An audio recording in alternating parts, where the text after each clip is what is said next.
The US is now very clearly showing the world how powerful and capable they are, and they can essentially do anything anywhere in the world. Well, yeah, now we can see it.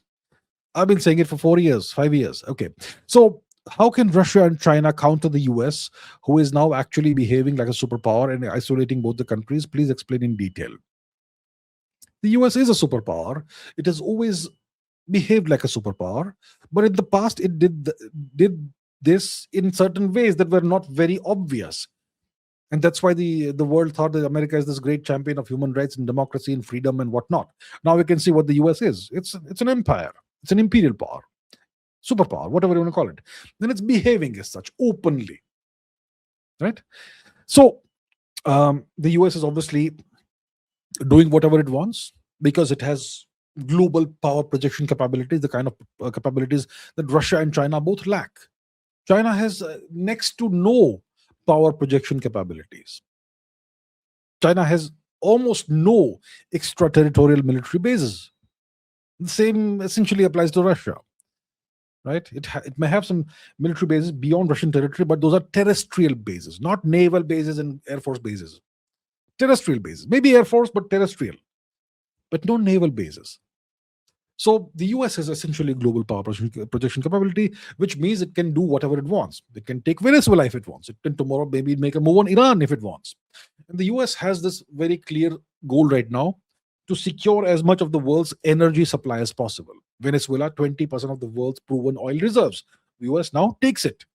Next, maybe Iran. Right? Iran also has a massive share of the world's oil reserves. If the US takes that, well, that's a major problem. So the more of these oil and energy reserves the Americans start controlling, the more of a problem it becomes for especially China. Not so much for Russia, because Russia has its own energy reserves. Russia doesn't depend on any other country for energy. Russia is a net exporter of energy. So Russia will not be constrained by this. For China, it's a major problem, right? If the US starts controlling all these sources of energy that China depends on. So by doing all of this, the Americans are putting more and more pressure on especially China and even Russia. So so what can Russia and China do to counter the US? Well, at this point in time, there's not much. Russia and China, for example, if it comes to Iran, Russia and China can bolster Iran's defenses by sending, military equipment that the Iranians can use to defend themselves and prevent a regime change operation or any kind of anarchy or chaos in the country. When here's the Chinese transport aircraft are arriving in Iran, right? Maybe they are dispatching arms, ammunition, whatever the government needs. So what the Russians and Chinese can do is they can bolster Iran's self-defense capabilities and military capabilities. Maybe the Russians can perhaps share some missiles. Maybe the Iranians don't need missiles. Maybe the Iranians have excellent missiles of their own. So whatever Iran needs, the Russians and Chinese can perhaps supply Iran with that. Maybe that helps Iran stay afloat. But let's say, okay, so that's one angle. What else can Russia and China do? Well, they will have to become more dependent on each other. China will have to become more dependent on Russia for energy. And Russia may have to become more dependent on China for other things.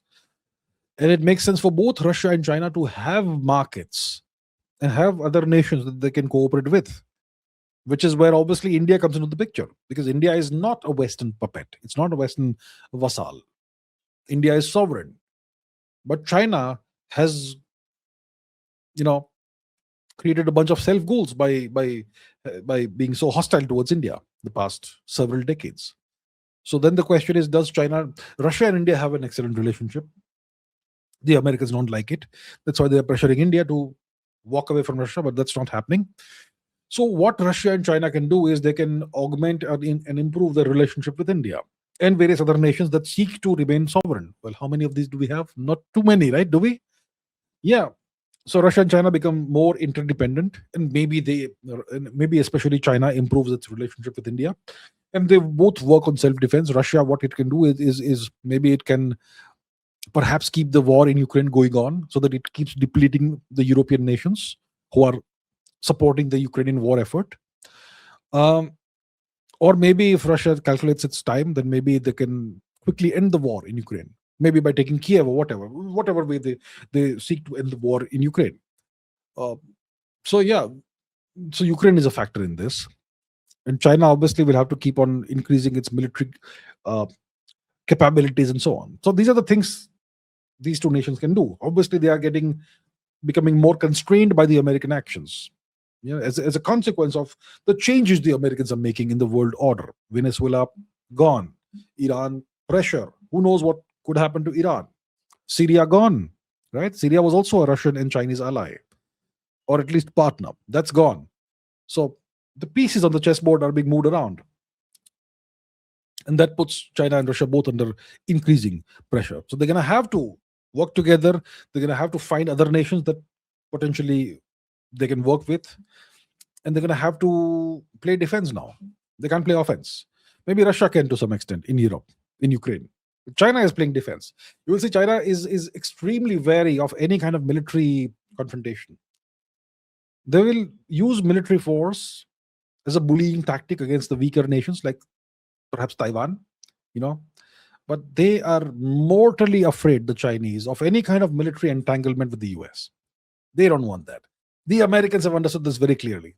So they're going to apply maximum pressure on China through other means. Yeah. So that's where we are.